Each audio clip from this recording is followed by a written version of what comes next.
사도행전 2장 1절부터 8절까지 말씀 봉독할 때 경건한 마음으로 받으시기 바랍니다.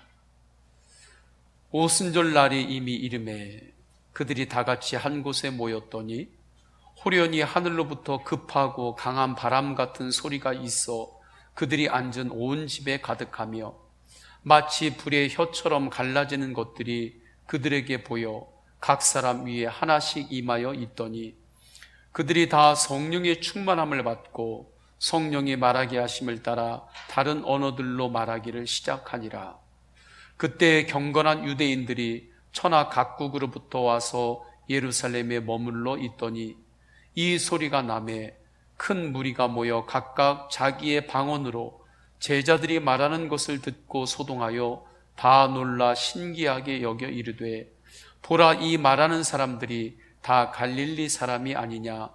우리가 우리 각 사람이 난 곳 방언으로 듣게 되는 것이 어찌 됨이냐? 아멘. 항상 예수님으로 승리하시기를 축원합니다. 성도님들은 지금 어디에 마음을 가장 집중하면서 사십니까?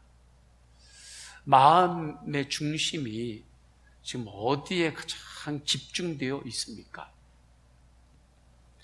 어느 곳에나 본질이 있습니다. 그 본질을 찾을 줄 알아야 되고 그 찾은 본질에 집중할 수 있는 것이 실력입니다. 그때에 하나님이 주시는 길이 열립니다. 그렇다면 하나님의 형상으로 지음받은 모든 인간들에게 공통으로 적용이 되는 본질이란 무엇일까요? 하나님께서 이 땅을 말씀으로 창조하셨습니다. 말씀으로 창조하신 이 땅을 살아가는 모든 사람들에게 공통으로 적용이 되는 본질이란 무엇일까요? 기도와 말씀입니다. 하나님의 형상으로 지음받았기 때문에 기도로 하나님과 깊은 친밀한 관계가 회복되는 것입니다. 말씀으로 이 세상이 지음받았기 때문에 하나님의 말씀으로 이 세상에서 살아갈 수 있는 복된 길들이 열리는 것입니다. 그렇기 때문에 모든 영혼들에게, 사람들에게 공통적으로 적용되는 본질은 기도와 말씀이에요. 특별히 성도로 부름받은 이에게는 더욱더 그렇습니다. 기도와 말씀에 집중할 때 길이 열립니다. 제자들의 형세를 보면 겉으로 볼 때 우겨쌈을 당한 모습입니다. 사방에는 바리새인들과 사내들인 로마의 그 힘들이 강력하게 장악하고 있습니다. 그러한 상황에서 제자들은 겨우 다락방에 모여 있습니다. 말이 모여 있는 것이지 외부에서 볼 때는 힘이 없어가지고 다락방에 숨어 있는 것입니다. 그런데 그 다락방은 보통의 다락방과는 달랐습니다. 기도가 있는 다락방이었습니다. 제자들은 오순절 다락방 안에서 기도합니다. 기도에 집중합니다. 기도에 집중할 때에 그곳에 하늘로부터 급하고 강한 바람 같은 소리가 임합니다. 그리고 마치 불의 혀와 같이 갈라지는 그러한 것들이 기도하는 제자들 각 사람 머리 위에 임합니다. 성령이 임하신 거예요. 성령 충만함이 제자들 가운데 임했습니다. 2절 3절 말씀이죠. 호련히 하늘로부터 급하고 강한 바람 같은 소리가 있어 그들이 앉은 온 집에 가득하며 마치 불의 혀처럼 갈라지는 것들이 그들에게 보여 각 사람 위에 하나씩 임하여 있더니, 불과 같이 임한 것은 하나님의 영, 예수님의 영, 거룩한 영, 성령님이었습니다. 성령님이 임하고 제자들이 성령으로 충만해졌습니다. 내 안에 있는 힘 말고 내 있는 힘 탈탈 털어가지고 다 쥐어짜서 그렇게 살아가는 그 정도 말고 내 밖에 있는 힘, 하늘의 힘이 부어졌습니다. 내 인격이 아닌 내 인격과 전혀 다른 예수 그리스도의 인격이 밖에서부터 내 안으로 임재해 들어왔습니다. 그때 놀라운 일이 일어납니다. 성령 충만함이 임할 때 내가 할 수 없는 말을 하게 됩니다. 성령의 말하게 하심을 따라 입이 열립니다. 성령의 말하게 하심을 따라 입이 열릴 때 믿음의 말을 하게 되는 거죠. 4절에 그들이 다 성령의 충만함을 받고 성령이 말하게 하심을 따라 다른 언어들로 말하기를 시작하니라. 무엇에 따라 입을 여나요? 내 성정, 죄의 종로로 타는 내 옛사람, 그것에 따라서 항상 입이 열리나요? 그것에 따라서만 말이 나가나요? 성령 충만할 때 성령에 따라서 성령의 인도함을 받아 제자들의 입이 열렸습니다. 베드로를 보면 알 수 있습니다. 베드로가 기도하고 성령 충만할 때 그는 나면서부터 걷지 못하는 일을 만나지요. 믿음의 말을 합니다. 내게 있는 이것을 너에게 주노니 예수 그리스도의 이름으로 일어나라, 걸어라, 믿음으로 강력하게 선포합니다.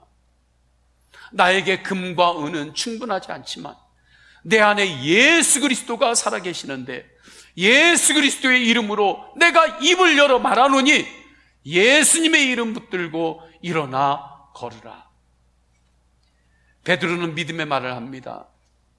다른 것 붙잡고는 일어설 수 없을 때 예수님의 이름을 붙잡으면 일어설 수 있습니다. 예수님 바라보면 일어날 수 있습니다.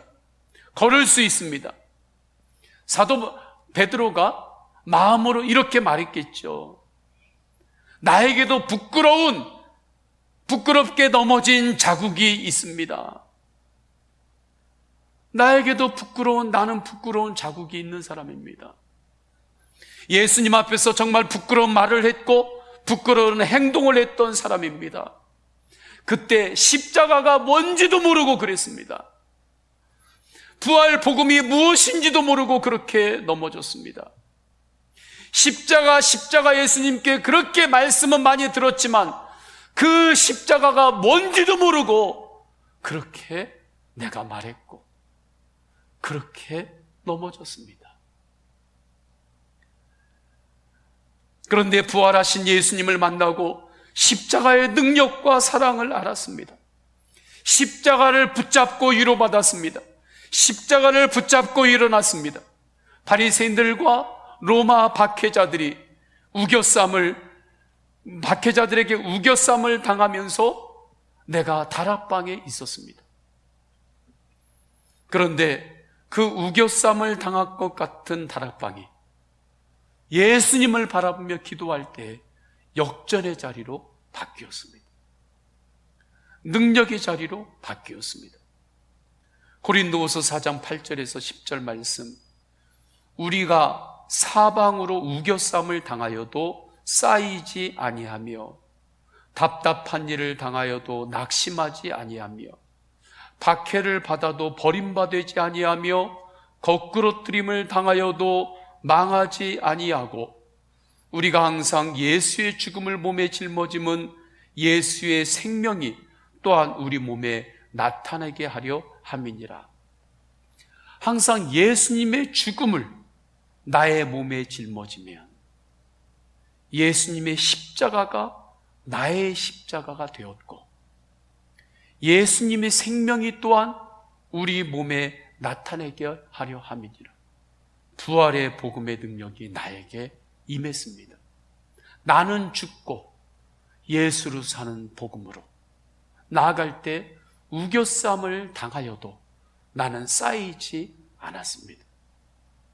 답답한 일을 당하여도 낙심하지 않았습니다. 이 말씀이 나에게 실제가 되었습니다. 기도할 때 예수님의 십자가가 무엇인지, 예수님의 십자가의 사랑이 어떠한 사랑인지, 예수님께서 죽을 수밖에 없는 나를 대속하시고 나를 구원하신 그 십자가에서 흘리신 피, 보혈의 능력이 무엇인지 기도할 때 깨달았습니다. 예수님의 부활 복음이 무엇인지 깨닫게 되었습니다. 기도할 때 예수님의 십자가 죄사함의 은혜가 내 안에 들어왔습니다. 예수님이 십자가에서 죽으실 때 죄의 종노릇하는 나의 옛사람도 예수님과 함께 죽었음을 알게 되었습니다. 기도할 때 예수님의 부활의 능력이 내 안에 임재했습니다. 사망 권세까지 이기시고 다시 사신 예수님의 부활 복음이 나의 복음이 되었습니다. 기도할 때 우겨쌈을 당하던 다락방이 더 이상 우겨쌈을 당하는 다락방이 아니었습니다. 예루살렘과 유대와 사마리아와 땅끝까지 이르러 복음을 전하는 선교 본부가 되었습니다. 기도할 때 나의 마음은 뜨거워졌습니다. 하나님 나라 비전과 열정으로 살게 되었습니다. 나를 이렇게 거듭나게 하시고 나를 끝까지 응원하시고 사랑하시고 일으켜 주신 그분은 예수 그리스도이십니다. 그분이 기도할 때 내 안에 성령으로 임재했습니다. 나의 주님이 되셨습니다. 예수님이 성도님들의 주님으로 계신가요? 정말 예수님이 여러분의 주님으로 계신가요? 베드로는 부활하신 예수님이 나의 주님으로 계십니다. 내 안에 주님으로 계십니다.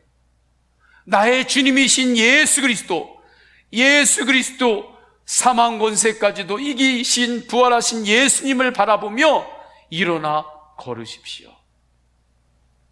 베드로는 정말 강력한 믿음의 선포를 합니다. 이전에 베드로라면 할 수 없는 강하고 담대한 믿음의 선포입니다. 어떻게 이런 일이 일어날 수 있었을까요? 베드로에게는 기도의 다락방이 있었기 때문입니다. 기도의 다락방이 있었기 때문에 그래요. 간절히 기도할 때 성령 충만했습니다. 그때 놀라운 일이 일어납니다. 나면서 걷지 못한 이도 예수님의 이름을 들을 때 믿음이 생기면서 일어납니다. 걷습니다. 성전에 들어갑니다. 찬양합니다. 감사합니다.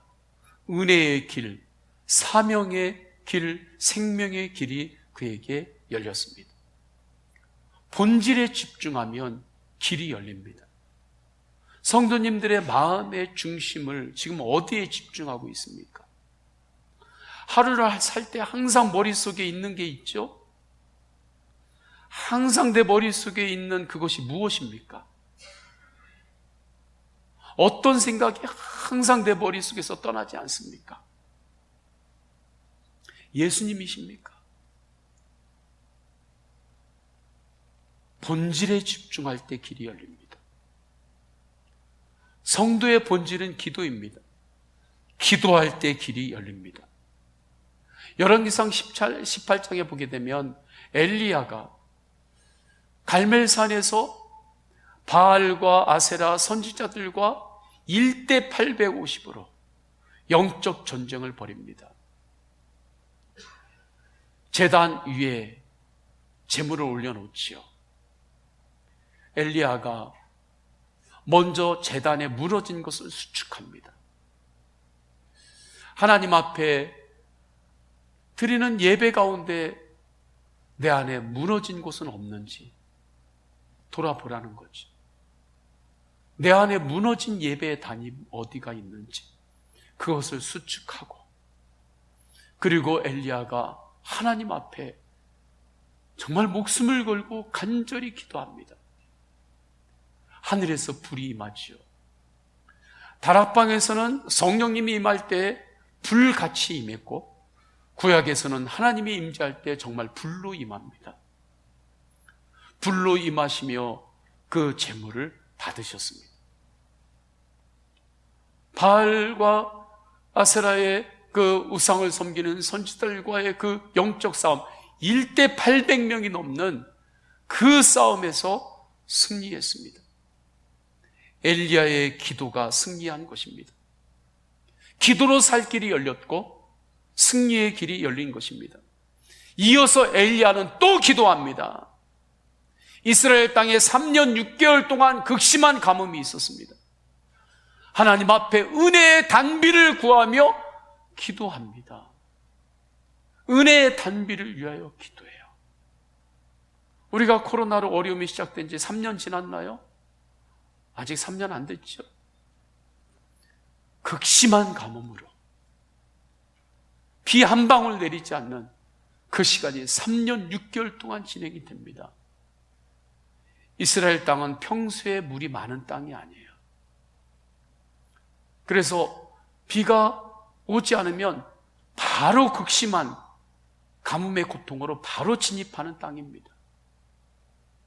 하나님 아버지 앞에 엘리야가 힘을 다하여 간절히 기도하는데, 그 간절히 기도하는 그 모습을 성경은 이렇게 말씀합니다. 열왕기상 18장 42절에 엘리야가 갈멜산 꼭대기로 올라가서 땅에 꿇어 엎드려 그의 얼굴을 무릎 사이에 넣고 주님 앞에 바짝 엎드리고 무릎 사이에 얼굴을 완전히 파묻고 주님 앞에 간절히 기도하는 거지요. 그런데 그렇게 기도하는데 응답이 없습니다. 응답의 조짐도 보이지 않습니다. 비가 오려면 구름이 한 조각이라도 보여야 되는데 하늘에 구름 한 조각도 보이지 않습니다. 엘리야는 그때에도 포기하지 않고 기도합니다. 7번까지 포기하지 않고 기도합니다. 성경에서 7번, 7이라고 하는 숫자는 7번 한번 기도하고 8번째부터는 기도하지 마라, 이게 아닙니다. 완전 숫자이기 때문에 끝까지 오직 주님을 믿으면서 기도했다는 것입니다. 믿음의 본질에 집중하는 것이죠. 비로소 7번째 바다 쪽에서 사람 손바닥만한 크기의 구름이 보입니다. 그 사환이 꼭대기에 올라가서 저쪽 바다를 보는데 바다 쪽 저 끝에서 손바닥만한 구름, 하나님의 응답의 징조가 보이는 거예요. 우리가 성지순례를 할 때 이 갈멜산 위에도 올라갔었습니다. 제가 그 위에 올라가서 저쪽을 바라보는데 그 주변에는 높은 산들이 없으니까 그냥 평지 쭉 뻗어 있는데 그 바다 쪽으로 엘리야가 저 끝도 보이지 않는 저 바다 쪽을 바라보면서 그렇게 기도에 집중하고 손바닥만한 구름이 보였을 때 그것이 주님의 응답임을 확신하며, 그렇게 우리의 믿음의 선진들은 그렇게 기도했구나, 그렇게 기도하면서 살았구나, 그렇게 기도하면서 승리했구나. 그때 제 마음이 정말 뜨거워졌습니다. 가뭄의 단비가 내립니다. 은혜의 단비가 쏟아집니다.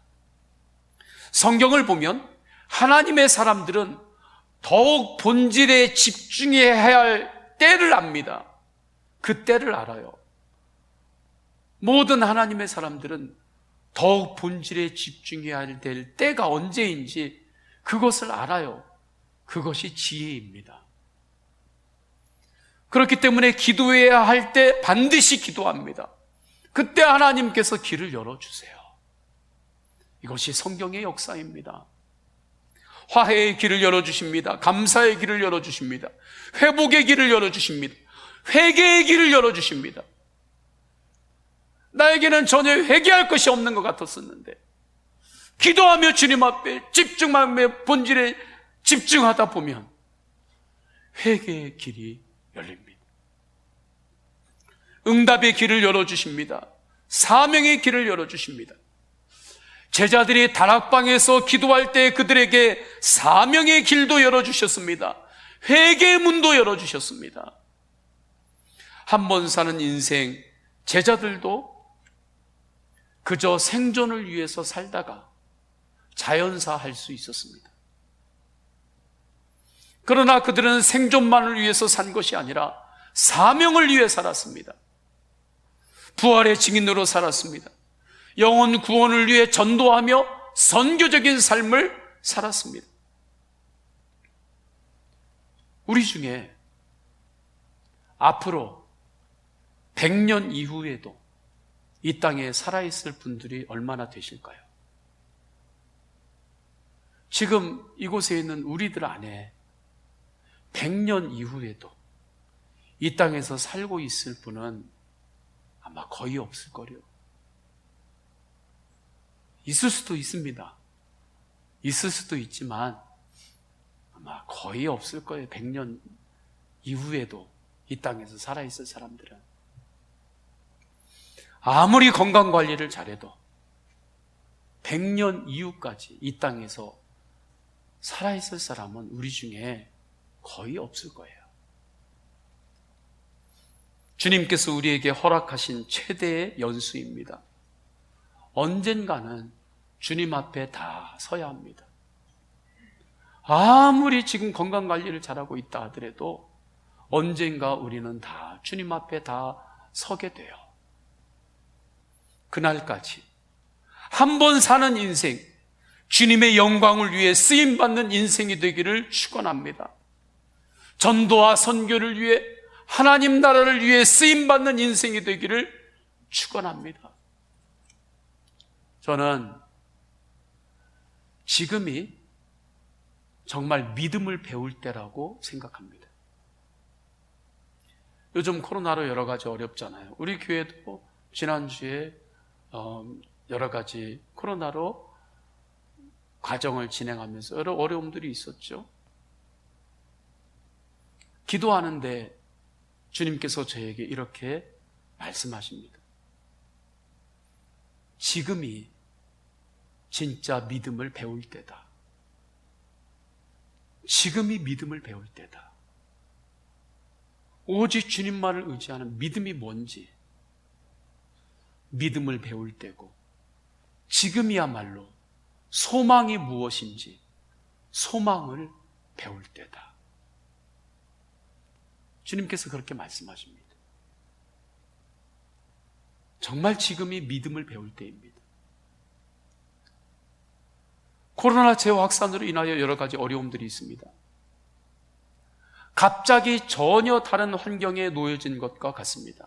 선교사님들이 선교지에 가시면 처음에 환경이 바뀐 것 때문에 고통을 겪습니다. 수십 년간을 사계절이 있는 우리나라에서 사시다가 선교지에 가시면 1년 12달 너무 더운 거예요. 밀림 지역에 가면 습도가 얼마나 높은지요. 덥고 높은 습도가 너무 고통스러운 거예요. 음식도 한국 음식을 몇십 년 먹었는데 선교지에 가서 그 나라의 음식을 먹어야 될 때 속이 너무 힘든 거죠. 북방 쪽으로 가신 분들은 날씨가 영하 30도, 40도로 떨어져요. 제 친구 목사님이 계십니다. 우리 교회 오셔서 설교도 한번 하신 분이에요. 송 목사님이 러시아 북방 쪽으로 선교사님으로 가셨는데 그분 연락이 될 때마다 여기 영하 30도라고, 영하 40도라고 이야기할 때 우리나라하고는 상황이 완전히 결이 다른 곳에 있게 되는 거예요. 그러한 것들이 처음에 너무 힘든 거예요. 선교사님들이 선교지에 가면 대부분의 분들이 한두 번 이상은 다 풍토병에 걸리십니다. 풍토병으로, 열댕기로 그 고열에 시달리면서 그냥 견뎌야 되는 거예요. 우리 교회에 오셨던 선교사님들도 그 풍토병에 걸리신 분들이 계십니다. 우리 한국에 초기에 선교사님으로 오실 때에 한국 땅에 오셨던 선교사님들이 이 조선 땅에 와서 갑자기 바뀌는 환경 때문에 얼마나 힘들었겠습니까? 그분들이 다 풍토병으로 정말 고생들 많으셨습니다. 아이부터 온 가족이 조선에 있는 풍토병에 노출이 되는 가운데에서 그렇게 선교사님으로 오셨습니다. 그렇지만 선교사님들은 그곳에서 놀랍게 새롭게 적응하며 생명의 길, 사명의 길, 감사의 길을 걸어가십니다. 그 원동력이 무엇인가? 그 땅에서 기도에 집중하기 때문입니다. 본질에 집중하며 기도하기 때문입니다. 기도할 때 새 힘을 얻고 기도할 때 살 힘을 주님께서 주십니다. 정말 치열하게 기도합니다. 기도하면 길이 열리고 기도하면 하나님께서 또 새 힘을 부어 주시는 거예요. 그 힘으로 그 땅에서 환경에서 또 적응하고 이기고 감사하고 소망으로 믿음으로 사명의 길까지 걸어가시는 것입니다.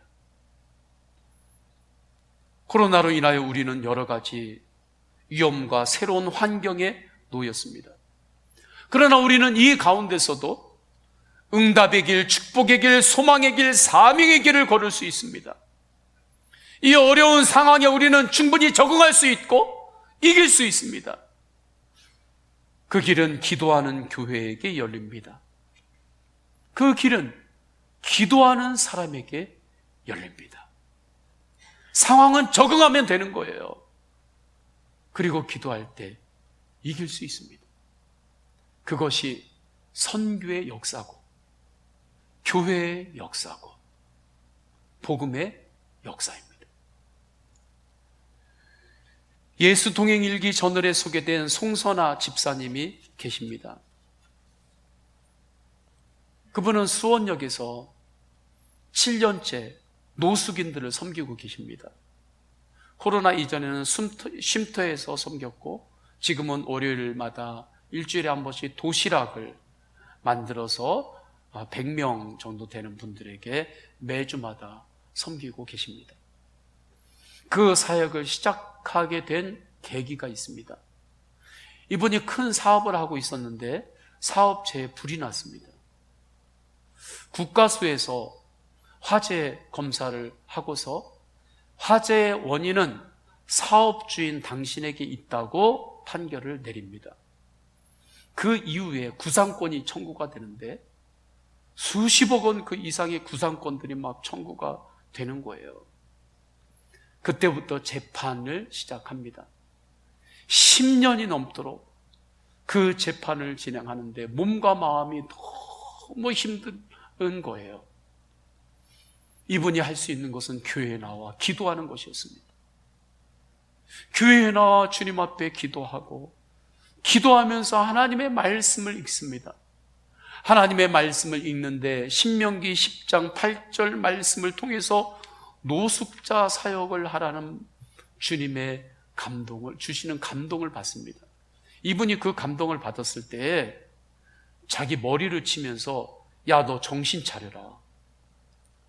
이거 말씀을 내가 잘못 받은 거다.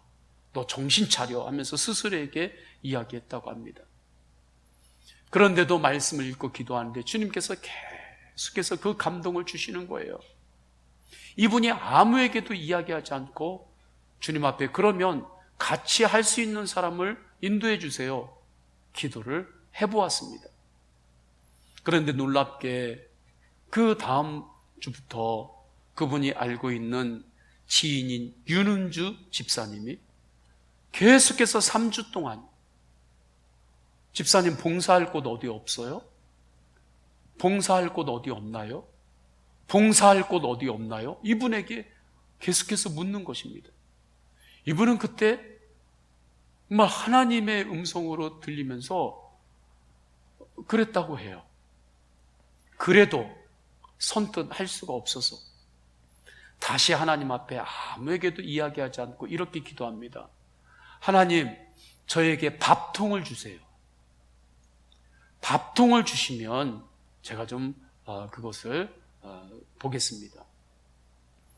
그런데 이틀 후에 지인인 박 권사님으로부터 정말 밥통이 보내와집니다. 밥통을 정말 보고 이분이 깜짝 놀란 거예요. 박 권사님이 왜 나한테 밥통을 보내셨냐고. 박 권사님이 기도하는데 하나님께서 송 집사님에게 밥통을 보내라고, 이 밥통이 송 집사님 거라고 그 마음을 주셔서 내가 순종해서 보냈다고 합니다. 송 집사님이 이것은 하나님의 인도하심이구나, 거부할 수 없는 하나님의 인도하심이구나, 그렇게 순종을 하면서 그때부터 수원역에서 노숙자 사역을 혼자 시작을 해요. 그때 하나님께서 주신 말씀은 이렇습니다. 진심으로 섬겨라. 대충 음식을 하려면 하지 말아라. 이것이 하나님께서 처음에 주신 음성이었대요. 진심으로 섬겨라. 대충 음식을 만들려면 하지 말아라. 모든 식재료를 남편 월급으로 감당하느라 쉽지 않은 날들도 많았습니다. 그때마다 기도합니다. 쌀이 모자랄 때 기도하면 주님께서 쌀을 정말 채워주셨고, 이 사역을 위해서 물질이 부족할 때 기도하면 주님께서 정말 물질을 채워주셨습니다. 지금까지 사역을 위해서 필요를 하나님께서 100% 채워주셨음을 고백합니다. 100% 주님께서 채워주셨습니다. 지금은 맛있는 음식만이 아니라 가장 중요한 예배를 드리는 마음으로 식사 전 감사의 기도를 드리고 있다고 합니다. 사업장의 화재와 그 지속된 재판으로 인해 가지고 너무 힘들어서 사진관에 가서 영정사진을 찍었대요. 그리고 마음으로 좋지 않은 생각을 하고 마지막으로 교회 가서 기도해야 되겠다. 집회에 참석했을 때 그때 하나님께서 또한 주신 말씀이 다음과 같습니다. 교회를 통하여 주시는 하나님의 은혜가 충만하며 하나님의 모든 약속과 말씀이 놀랍게 성취된 삶을 사시기를 축원합니다. 이 말씀에 정신이 번쩍 났대요. 정신을 차립니다. 하나님의 언약의 약속이 성취된 삶을 사세요.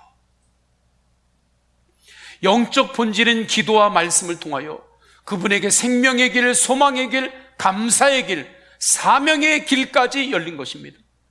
지금은 주님이 주신 회복으로 감사로 승리하며 살고 있습니다. 성도의 본질인 기도에 집중하는 사람은 주님께서 말씀으로 길을 열어주십니다. 사도행전 6장에 보게 되면 초대교회 위기가 왔을 때도 기도와 말씀에 집중하면서 위기관리를 합니다. 성도님들은 이 땅에서 살아갈 때 위기관리 능력이 있어야 되거든요. 위기가 왔을 때 무엇으로 그 위기를 관리하십니까? 초대교회 때는 기도와 말씀에 집중하면서 위기관리를 했고 그 위기를 극복했습니다. 새롭게 주님께서 부흥을 주셨습니다. 본질에 집중할 때 주님께서 길을 열어주신 것입니다. 본질에 집중하세요. 여수 성동교회에 해녀 권사님이신 홍금아 권사님이 계십니다. 지난번 예수 동행 일기 저널에도 이 권사님의 간증이 이 내용이 소개가 되어서 우리가 함께 나누었습니다. 이번 예수 동행 일기 저널에도 이 해녀 홍금아 권사님의 간증이 실렸고 그분이 이 은혜를 나눠요. 이분이 현재 68세입니다. 제주도에서 태어나셨고 2남 2녀 중에 셋째예요. 가정 형편이 어려웠던지 초등학교까지만 졸업을 하고 중학교 진학을 못합니다. 이곳저곳 어렵게 지내다가 18살부터 물질을 시작을 해요. 23살에 첫 아이를 임신을 했는데 완도에서 남편을 만나서 그 이후에 여수 성동교회 한 성도가 전도한 거예요. 이분이 그 전도를 받고 교회를 나가기 시작합니다. 교회를 다니는데 본인은 배우고 싶은 그 갈망이 항상 있어서 교회에서 제자 훈련이고 성경 공부고 또 교회에서 뭔가 가르친다고 하는 내용을 담고 뭔가 열기만 하면 다 교회에 등록하면서 그걸 열심히 공부를 한대요. 자기에게는 가장 좋은 것이 자기는 공책하고 연필이래요. 그래서 교회에서 제자 훈련 성경 공부하면 그 등록에서 그 해녀 그 물질을 힘겹게 하고 나서도 교회 와서 또 말씀을 받고 그 훈련을 하고 하시는 거예요. 그렇게 교회를 다니는데 열심히 다니는데 남편은 그분의 성경책을 찢고 밥상을 엎습니다. 요즘도 그런 분이 있는 거예요. 그래도 이분이 이것이 나의 십자가이구나 생각하고 십자가로 생각하고 참고 인내하며 살아요. 그런데 어느 날 남편이 큰 빚을 밖에서 져왔어요. 집까지 넘어가게 되었습니다. 이분이 교회에 와서 또 기도하는데 하도 기가 막히니까 기도는 나오지 않고 그래서 주기도문만 암송하며 고백하는데 주기도문을 4번을 암송하는데 그때 하나님께서 마음속에 이러한 생각을 주시더래요.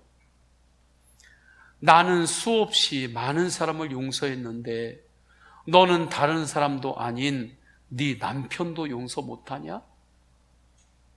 그 음성에 이분이 바로 하나님께 잘못했습니다 하고 눈물로 회개하고 기도합니다. 집에 와서 남편에게 하나님이 용서하라 하시네 그렇게 말해요.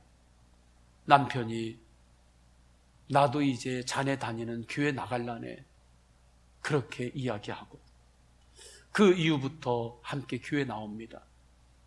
그로부터 2년 후에 이 남편은 집사 증표를 받게 되었고 하나님의 부르심을 받았어요. 이 홍금화 권사님이 나는 아파트하고 남편의 구원하고 바꿨다고 그러면서 웃으면서 그렇게 간증을 합니다. 그분은 초등학교 졸업이지만 세상의 그 어느 박사보다 더 지혜롭고 겸손합니다.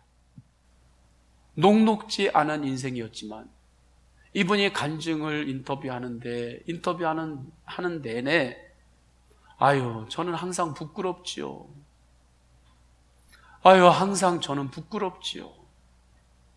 그렇게 감사하고 웃음으로 이야기하면서 그렇게 주님과의 만난 은혜를 나누었다고 합니다.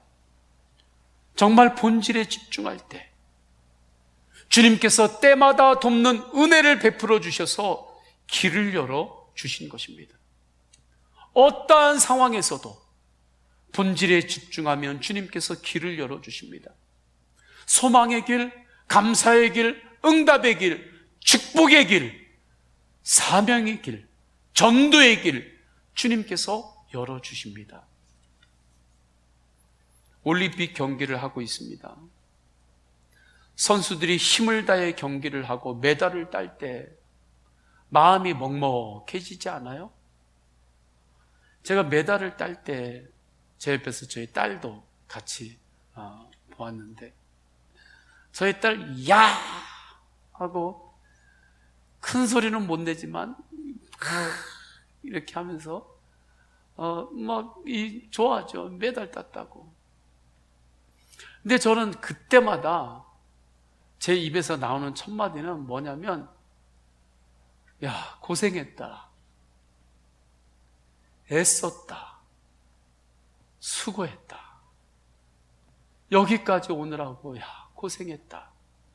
저는 그 말이 제일 먼저 제 입에서 나가는 거예요. 어려운 훈련의 과정, 물론 승리도 있었겠지만 그때까지 겪었던 수많은 넘어짐과 얼마나 많이 깨졌겠어요. 그 가운데서도 포기하지 않고 자신들 종목의 본질에 집중하며 왔던 날들을 생각하면 제가 정말 먹먹해지더라고요. 고생했다. 끝까지 승리했다. 그러면서 제가 박수를 보냅니다. 성도의 종목은 무엇일까요? 기도와 말씀입니다. 기도와 말씀이에요. 어떤 상황이든, 때로는 넘어질 때가 있고 깨질 때가 있어도 본질에 집중하고 기도와 말씀에 집중하며 나아가면 주님께서 길을 열어주십니다. 기도와 말씀을 통해서 예수님께 집중하시기를 축원합니다. 무엇이 여러분의 생각에서 24시간 떠나가지 않나요? 무엇인가요? 기도와 말씀을 통하여 예수님을 바라보세요. 예수님께 집중하세요. 그때 주님께서 길을 열어주세요. 전도의 길도 열어주십니다. 응답의 길도 열어주십니다. 회개의 길도 열어주십니다. 승리의 길도 열어주십니다. 축복의 길도 열어주십니다. 적응할 수 없는 환경에 적응할 수 있고 그것을 이길 수도 있습니다.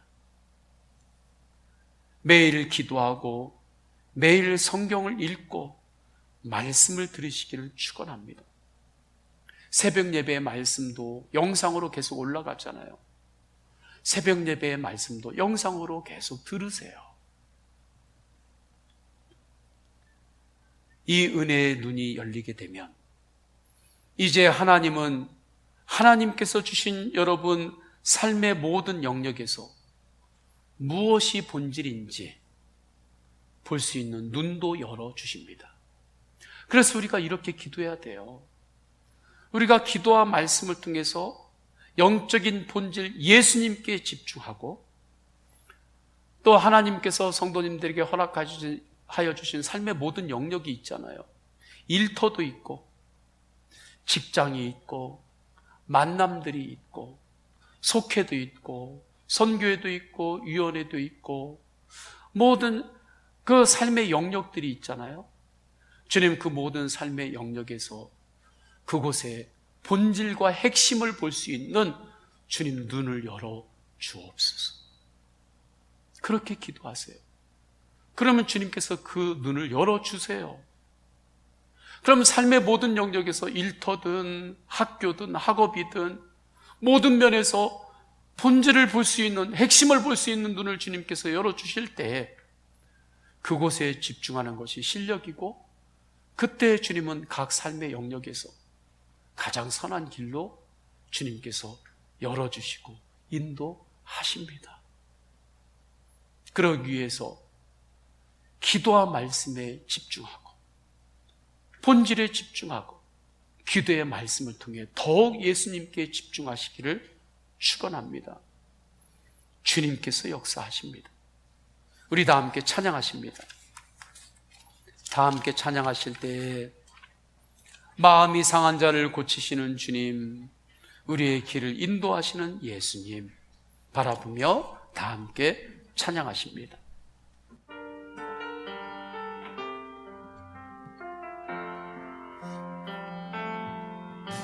마음이 상한 자를 고치시는 주님, 하늘의 아버지 날 주관하소서. 새 힘을 내가소서. 새 주소서. 그의 줄이고 목이 마르니 성령의 기름 부소서. 그의 줄이고 목이 마르니 내 잔을 채워 성령으로 채우사. 성령으로 채우사. 주보 주의 임재 속에 은혜 알게 하소서. 주의 임재 속에 은혜 알게 하소서. 주 뜻대로 살겠습니다. 세상 끝날까지 주님 뜻대로 살겠습니다. 나를 빚으시고 새날 열어주소서. 그의 줄이고 목이 마르니 성령의 기름 부소서. 그의 줄이고 목이 마르니 내 잔을 채워 주소서. 우리 다 함께 기도하십니다. 다 함께 기도하실 때 지금 여러분의 마음을 어디에 집중하고 계시나요? 성도의 본질인 기도와 말씀을 통하여 예수님께 집중하기를 원합니다. 그 갈망을 가지고 기도하세요. 기도와 말씀에 집중하고 예수님께 집중하게 하소서. 그 갈망을 저에게 부어 주옵소서. 두 번째, 우겨쌈을 당하여도 쌓이지 아니하는 응답의 길을 열어주소서. 어떠한 일로 인하여 우겨쌈을 당한 것 같은 그러한 상황이 있나요? 우겨쌈을 당하여도 쌓이지 아니하는 응답의 길로 인도하소서. 전도의 길, 사명의 길을 열어주소서. 은혜의 길을 열어주소서. 우리 다 함께 말씀을 붙잡고 통성으로 기도하십니다. 할렐루야. 하나님 아버지, 주님께서 인도하여 주셔서 주님, 내 마음의 중심이 어디에 집중하고 있는지 주님 이 시간에 성령 앞에서 조명합니다. 성령 충만함으로 인도하여 주셔서 성도의 본질에 집중하게 하시고 기도와 말씀을 통하여 예수님께 집중하게 하소서. 우겨쌈을 당하여도 쌓이지 아니하는 응답의 길을 열어주소서. 은혜의 길을 열어주소서. 감사의 길을 열어주소서. 전도의 길을 열어주소서. 사명의 길을 열어주소서. 성령님, 성령님 역사하소서. 우겨쌈을 당하여도 쌓이지 아니하는 감사의 길, 은혜의 길, 사명의 길을 열어 주옵소서. 응답의 길을 주님 열어 주옵소서. 성령님, 성령님 역사하여 주소서. 성령의 기름 부소서. 의의 줄이고 목이 마르니 내 잔을 채워. 우리 2절 찬양하십니다. 성령으로 채우사. 성령으로 채우사 주 보게 하소서. 주님의 임재 속에 주님의 십자가의 은혜를 더욱 알게 하소서. 주 뜻대로 살겠습니다. 주 뜻대로 알아가리. 세상 끝날까지 나를 빚으시고 새날 열어주소서. 의의 줄이고 목이 마르니 성령의 기름 부소서. 의의 줄이고 목이 마르니 내 잔을 채워 주소서. 우리 한 번 더 기도하십니다. 한 번 더 기도할 때 주님께서 우리에게 주신 삶의 모든 영역이 있습니다. 직장이 있습니다. 일터가 있습니다. 속회가 있습니다. 학업의 영역이 있습니다. 동아리가 있고 위원회가 있고 선교의 영역이 있습니다. 그곳에서 본질을 볼 수 있는 눈을 열어주옵소서. 정말 중요한 핵심을 볼 수 있는 그 눈을 열어주옵소서. 그리고 본질에 집중할 때 길을 열어주소서. 두 번째, 기도의 다락방이 어디인가요? 성도님들에게 나의 기도의 다락방은 어디인가요? 기도의 다락방을 지킬 때 때를 따라 돕는 은혜로 인도하여 주옵소서. 우리 다 함께 동성으로 기도하십니다. 할렐루야. 하나님 아버지, 삶의 모든 영역에서 본질을 볼 수 있는 눈을 열어주옵소서. 본질을 볼 수 있는 눈을 열어주옵소서. 비상적인 것만 보고 있지 않게 하시고 본질을 보고 핵심을 볼 수 있는 눈을 열어주옵소서. 그리고 기도하며 믿음으로 집중할 때 주님께서 그곳에서 응답의 길, 사명의 길까지도 열어주심을 믿사옵나니 주님 역사하소서. 하나님 아버지, 나의 기도의 다락방은 어디인지 하나님 아버지, 주님께서 나에게 주신 그곳을 떠나지 말라고 말씀하신 그 기도의 다락방, 그 기도의 다락방을 지키게 하소서. 기도의 다락방을 떠나지 않게 하소서. 기도의 다락방을 지킬 때 때를 따라 돕는 은혜를 주시는 하나님, 때를 따라 돕는 은혜로 인도하여 주옵소서. 때를 따라 돕는 은혜로 길을 열어 주옵소서. 생명의 길, 승리의 길을 열어 주옵소서. 주님 역사하여 주옵소서. 주 예수 그리스도의 이름으로 기도드립니다. 아멘. 우리 다 함께 일어나셔서 결단에 찬양하십니다. 예수님 다시 재림하실 때까지 나는 믿음의 길을 가겠습니다. 믿음으로 찬양하십니다. 주님 다시 오실 때 나는 믿음의 길을 가겠습니다. 예배의 길을 가겠습니다. 가리라. 때로는 좁은 문, 좁은 길일지라도 십자가로 통과하겠습니다. 나의 십자가 지고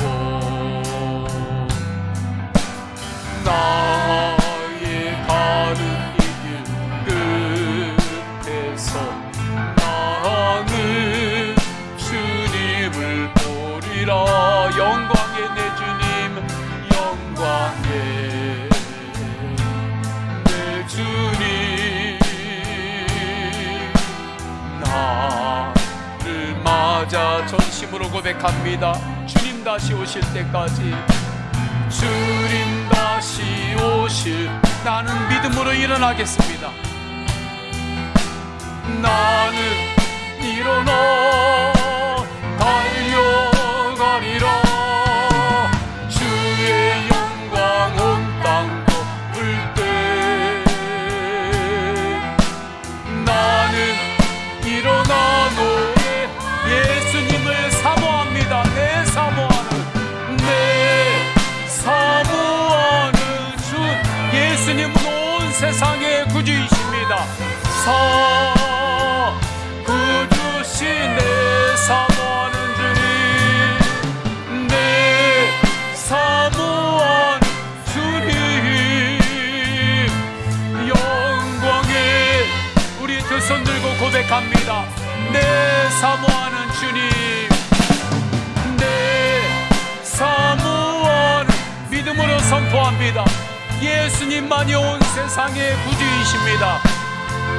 구주시러 내 사모하는, 사모하는 주님, 영광의 왕이시러. 아멘. 성부, 성자, 성령 삼위일체 하나님의 사랑과 은혜와 감화 감동하심이 어떤 상황에서도 기도와 말씀에 집중하며 예수님께 집중하며 나아가기를 결단하고 예수님과 함께 세상을 향하여 나아가는 모든 예배자들 머리 위에 삶의 모든 영역에 충만하시기를 간절히 축원하옵나이다. 아멘.